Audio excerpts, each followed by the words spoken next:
Hi, I'm Kelly Vaughn, and welcome to Inside Indy. Now, on your screen there, you'll see what we've been dreading so much in Indianapolis, especially since we had that really cold weather that hit right around February, late January. You know what I'm talking about. Potholes. We hate them.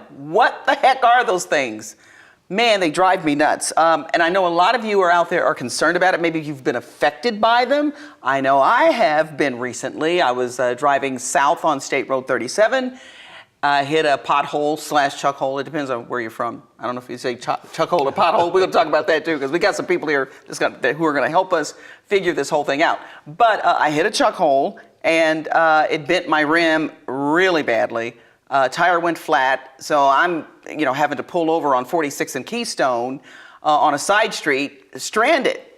And so there I am with a huge expense now because of this chuck hole. Not to mention, say this happened at 2 a.m, the safety issue, not to mention I could have veered off the road. So I know a lot of you are feeling the same frustration, and I think we're kind of sick of it. Like, this should have been figured out years ago, how to make our roads better in Indianapolis. Now, I do have some information from the mayor's office. Mayor Joe Hogsett and the Indianapolis Department of Public Works announced recently that the city's investment of $126 million in transportation improvements aimed at resurfacing roads, rehabilitating bridges, and increasing pedestrian safety. The mayor says this year our bridges, roadways, and transportation infrastructure will see $126 million in investment, and he wants to assure motorists and pedestrians that even as we increase DPW's responsiveness to the short-term challenges of winter on Indianapolis roadways, we are also focused on a holistic plan to address the city's long-term infrastructure needs. They're telling you can report these things if you fall into one, and I know a lot of them have been repaired. I don't agree with us having to call, because this happens every year, and like clockwork, when it gets really cold, we know they're going to be there. Okay, so why I got to tell you where they are? Another story, another show, because we're not going to talk about what the city is doing so much. We're going to talk about, if we fix these things, are there interesting, newer, different ways to address the pothole issue? And here to talk about that issue and beyond are Mike Zimmer. Yes. And you are with LC Construction Products, and you also speak on this? I do. Okay. We're a distributor for Forta through Michigan, Indiana, and Ohio. Okay. All right. And then we have Garrett Lovett, and you are the Northeast Regional Sales Manager. Yep. Okay, for Forta Corporation. Welcome to Inside Indy. Thank you. Thanks for having us. Okay,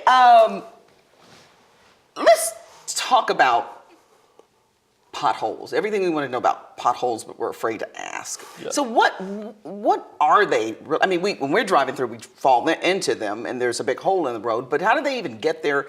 What are some of the ways they get there in the first place? Yeah, what we see most of the time is potholes start from original cracks. So the asphalt begins to fail and cracks. As the asphalt cracks, water starts to penetrate, and what we see is a freeze-thaw cycle. So when it comes into freezing temperatures and then it thaws, the base starts to shift. So then you start to get more bigger cracks. You start to get more extensive cracks. They become alligator cracking. You'll see like a big long crack extended with a lot of little mini cracks in it. The asphalt itself will then begin to delaminate between this process of freeze thaw and even extreme heat sometimes. And the asphalt will start to pop, creating like the start of a pothole, like a mini pothole. And the problem from there it seems to increase faster and faster. So your potholes will start to become larger in size, deeper. But that's really the main problem we see with most municipalities we visit, is most of these are caused from an older surface that has extreme alligator cracking, and it just starts to delaminate and pop. Okay, so do heavy trucks weight, any other factors that affect roadways that can damage them? Yeah, most roadways are designed when they're built depending on the amount of weight or traffic that will be on them. Okay. So I think weight does have a lot to do with it. A road can decrease in value or like the life expectancy a lot faster if it was seeing a lot more heavy trucks like semis instead of a car. A low volume road, high volume road, and interstate are all different. So the effects could be very, very different depending on weight. Okay. Now, and we're going to get to the actual product that you all offer, but obviously you're here in Indiana, but you came today from Pittsburgh, Pennsylvania. Pittsburgh, Pennsylvania. Yeah, it's about an hour north. So, and obviously it's pretty cold there, but in other parts of the country where you serve people, where you service companies, does California have potholes? I don't know. Have you seen any there? Running Mike? is also an issue there too with the heat. I mean, So it's something different. Yes, It's- okay. there's different distresses in asphalt. But. Okay. But do other parts of the country have it like the colder regions? Is Yeah, it- and potholes are one of those mainstream things you're going to see on every news station because it's such a stressing issue. I myself have had a car blow out a rim. I know 4 or 5 different people that have had cars blow out rims. So it's a pressing issue, and I think there's a lot of technology out there and a lot of people trying to push the issue on how to fix potholes because it's not just state by state. I think it does affect most of the country. Really? Okay. Yeah. Okay. So now that's what you specialize in is you fix potholes, or you have a different way of fixing. Tell me what you do. What is Forta? Who wants to go first? Forta is a additive for asphalt. It creates a 3-dimensional mix through the mix to hold together, reduce cracking and rutting, and it's one of the only additives that creates that whole matrix. So a lot of times you can get an additive that's for waterproofing or chemical additives, but this is from top down, bottom up reinforcement, creates a stronger pavement and helps reduce those distresses. Okay, so what is it? What is this that you're adding? So it is it's a mix of polyolefin, which is I know what that is. polyolefin and aramid. So polyolefin is in the plastic family, and it really acts as a sacrificial distribution for the aramid. And so once that goes into the plant, that melts out and leaves the aramid. And aramid is a fiber that is used for bulletproof vests, military armor. So it has a 400,000 PSI tensile strength. So once that's added through the mix and goes around the glue of the asphalt and the aggregate, that helps hold everything together. And if the asphalt does crack, it doesn't allow those cracks to open up. Okay. Did you want to add to that, Gary? Yeah, I think one of the most important things that we understand with our additive company is we wanted to be able to stop the problems from the beginning. We're not something where we would go in and patch a pothole per se. We want to stop them from happening and extend the life of the roadway. I think that's one of the biggest problems most people see is these potholes appear so fast. Right now the only thing you can do for a pothole is come back in and patch it, which is just come back in and fill material into it, and then your plows come along and they blow this pothole right back out. So, our additive, like Mike said, was a 3-dimensional mix. As you lay this stuff down on a new surface and roll it, it really tightens all the mixture together to hold those cracks from happening. And if we can do that and hold the mix together a lot tighter and less water is penetrated in there, we can begin then to reduce potholes and cracking, rutting, and make the taxpayers a lot happier. Okay. So you're saying you don't use it necessarily to go out there and patch it, but if say we're going to resurface these roads, it works. Or do you have to skim off the old and put the new? What's that whole process? I mean, there's a couple of different ways to do it. We have used our fiber additive in pothole patching, to keep the mix within the pothole tighter. But the most common way we use it is they'll come in and mill off the surface, like 1.5 inches usually, to try to take some of those distresses away. So it's called a common mill and fill. We've also done overlays where you just overlay the problem areas, but most of the time you can't do that because of curb height, ADA ramps, things like that. So they have to come in and actually mill out that area, and then we'll replace with the original thickness they milled out. And so how long does it last when you're able to put it down the way it's supposed to? And how long does it last compared to what we're going through typically every year? We've been seeing up to 50% life extension on roads. Really? Yes. Okay. The normal life expectancy of a roadway, I think your question is asking how long will a new surface last. It really varies, by state, by what the base is underneath of that roadway. If you were to mill it and see an older concrete base from the 60s, there's going to be a lot more movement in that base. So we think that, that roadway won't last as long. It's hard to put a number on it. There'd probably be an average through your DOT that they could tell you what they see. But like Mike said, with our additive, we usually see up to about a 50% extension in life. Wow, that's pretty cool. It sounds promising. So, again, just trying to think of ways to solve that issue. Where have you used it so far? And what states have you been involved with projects? Fortify has been used on roads, expressways, airports, parking lots, all throughout the United States. All over the United States. 45 other countries have Fortify in their asphalt pavements. So since 2008, we have jobs that we've done, studies, trials. So it's not really a new product, but it's So how expensive is it? Because of course, as you mentioned, taxpayers are happy, and of course, it's going to cost something. But is it worth the extra investment for the long-term return? So typically, we see an upfront cost of about 10% on the asphalt, but 10% upfront returns about 50% life extension on the back end. Okay. Yeah, and if you can imagine, most people want to know, municipalities, when they buy an additive or purchase an additive, their major concern is we don't have any funding. So they want to know, when would we see the return on investment? And typically, what we'll see with our product is if we can extend the life of a roadway by a year, the product is then paid for itself. And in a basic 1.5-inch mill and fill, we're seeing at least an extension of 3 to 5 years. And that's a range that we see depending on the base.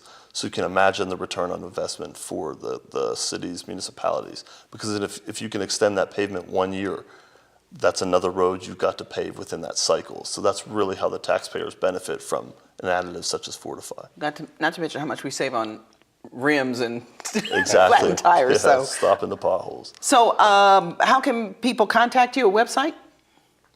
Yes, you can go, all the contact information would be at fortacorp.com or call 313-886-9700, and I'll be there to take calls. Okay, Mike Zimmer and Garrett Lovett, thanks so much for joining us on Inside Indy. Thank Thank for you having so us. much. All right, and Inside Indy will be back after this.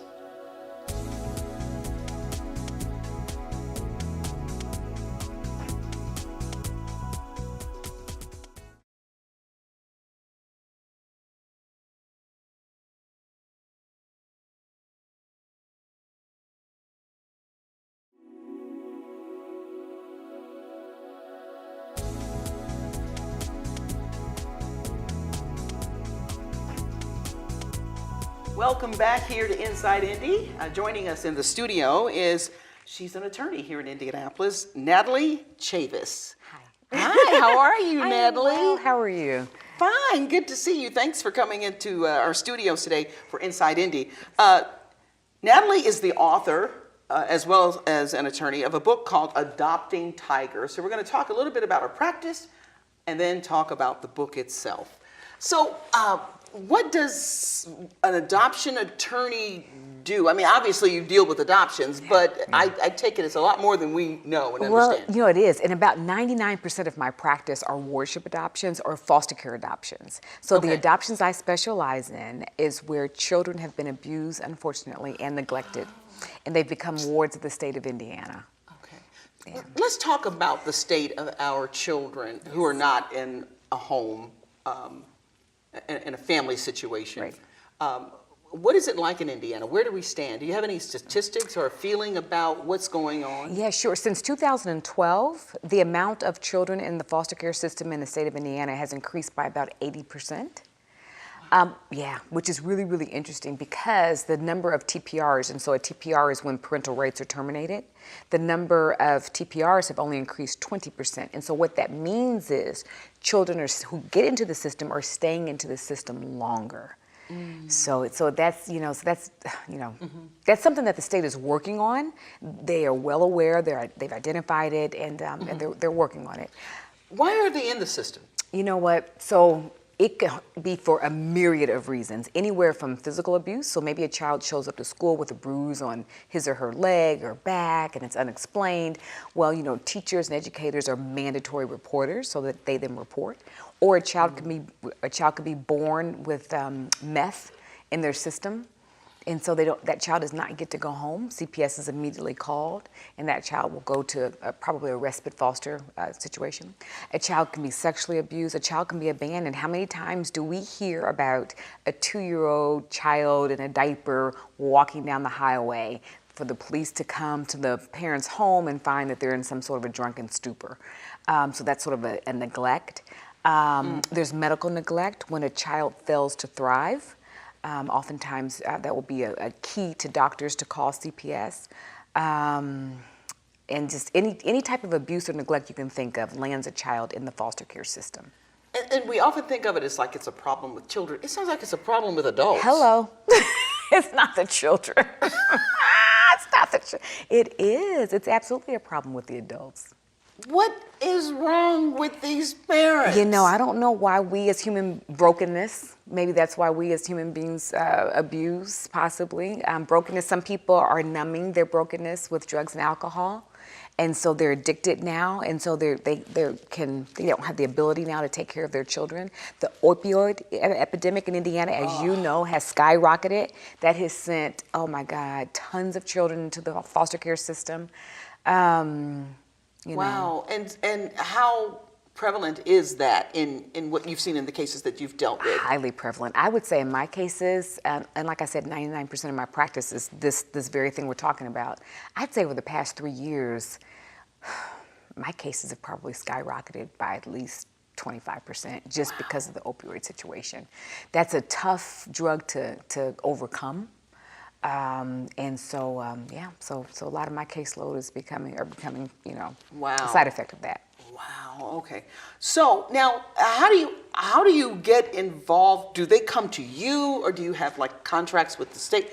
How does the business come to you? So basically, word of mouth. You know, my father told me. My father is also an attorney, and so he told me. And his name? Patrick Chavis. Okay. He told me back in 2000, I think, when I first started practicing. He said, Natalie, the best way to market is to do a good job. That's what you do. You just do a good job. And be on TV 40. And be on TV 40. Exactly. And be on TV 40. He left that part out. That's right. He left that part out. You know. So so it's word of mouth. And so you get repeat, clients, and you try to work hard for them, do the best that you can. Now, when you work for them, are you working on behalf of the parent, or are you working on behalf of the state or whoever the agency is who's got that child in custody as a result of neglect? Excellent question. So when I do a foster care adoption, I'm actually working on behalf of the adoptive parent or the foster parent, the kinship parent, the grandmother, whomever. But what happens is the Department of Child Services will assist with the adoption if a child is eligible for assistance. So that's how it's kind of intertwined. That's how they kind of get involved. But you're not working for the Department of Child Services. And sometimes you have to go against the Department of Child Services. So it's good that you're not working for them. Okay. So if you're there on behalf of the foster parent / adoptive parent, then what's the struggle for them typically? What are they running into that they have to call on you? If they have the child in custody, is the birth parents trying to get them back? What's going on there? That could happen. By the time they call an adoption attorney, the parental rights have already either been terminated or are in the process of being terminated. However, the biological parents can always file an appeal, so that's something that can always complicate sort of the foster parent's adoption. Also, adoption subsidy is a huge issue right now for foster parents or adoptive parents. The state of Indiana has got one of the most difficult negotiation processes for subsidy, and because of that, the subsidy amounts are lower than most states, and so that's causing adoptive parents to maybe have to rethink or rebudget or just whatever as it relates to adopting a child that they are attached to and that they consider their own, and that is difficult.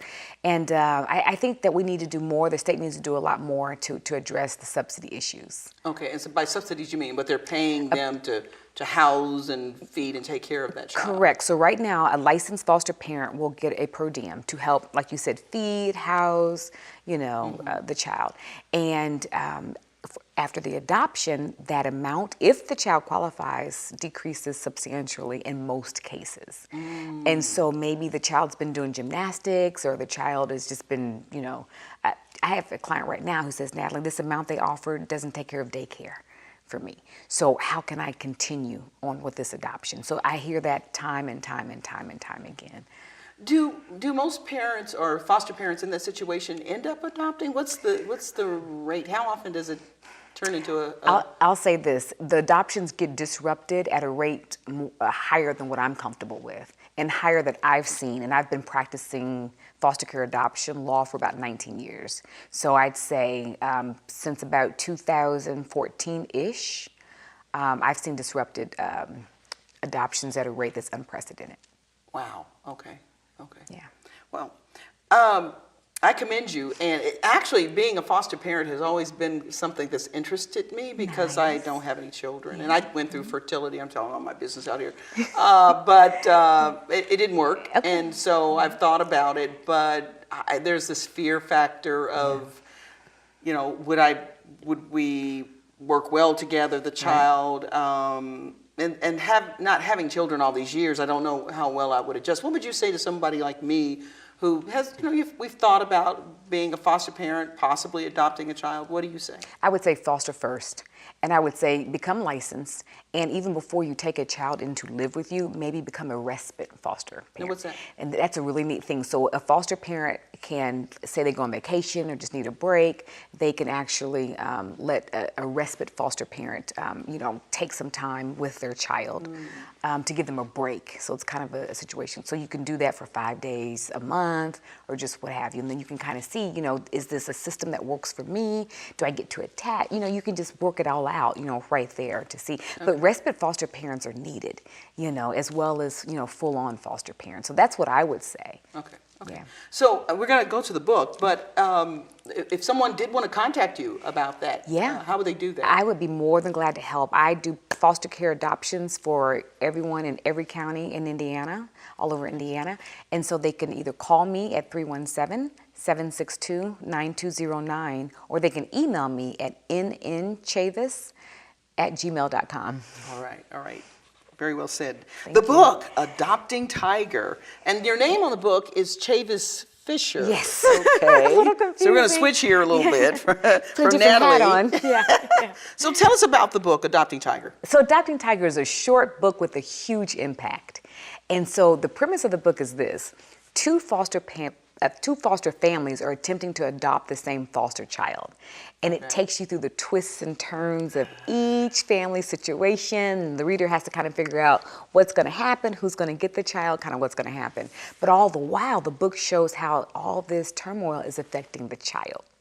And a lot of times children don't have voices in these situations. And so that's what I'm trying to show. I'm also trying to show that broken systems and broken adults affect and break children. That's just the bottom line. They bring in the world, I mean, the children become broken, and then we wonder why they're broken, because it goes back to the adult. So, so is this based on your experiences? I mean, did you collect all of them over the years? I gotta tell somebody about this in a book. Well, you know what? There was a period I just needed to purge. I had so much that I had seen and I had experienced, and people would ask me questions, or I'd go to a foster care agency and give a talk, and they would ask other questions, and it just dawned on me, maybe if I just got all this in one book, people can read it and kind of get a feel for, okay, I know how that system works now. I understand this, you know, a little bit more, or I understand that my child's best friend, who happens to be a foster child, who I know nothing about. So the book is not just for foster parents; it's for anybody who likes family. Right. You know, it's a good read, and twists and turns, you. I understand. Yeah, which will pull people in. So, do you ever see yourself doing this, say, with a movie? Is the foundation of a movie? Absolutely. So this book is the first part of a 3-part series, and as we speak, it's funny you asked me that question. I'm in the process of my first screenwrite, so I'm taking screenwriting classes, so that I can turn this particular book into a screenwrite and then pitch. And then it's absolutely my desire, if the Lord saith the same, that the platform increase to the big screen and then the small screen. Wow, that's pretty cool. Oh, we have your what do you call this? Like your bio card here. Let's do the bio. Yeah. Very cool. Very cool. Card. Well, I look forward to reading this and this becoming possibly a movie, Adopting Tiger, folks, with Chavis Fisher, who is also, AKA Natalie Chavis, Indianapolis attorney in the adoption field. And we just appreciate you coming in and sharing the information about the book and about adopting or being a foster parent. And again, as I said, I'm going to look that up. I'm going to check it out to see what the possibilities might be. So who knows, we might have to bring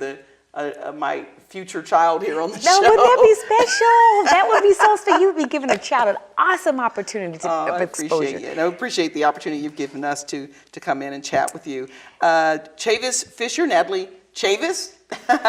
And again, where can we get the book? On Amazon.com. Okay. Or anywhere books are sold. Okay, very much. Thank you very much. Thanks for joining us here on Inside Indy. Thank you for having me. And now you're going to hear a song that was inspired by this book, Adopting Tiger. It's Ainsley, an Australian artist, and her song is Fight Like a Tiger.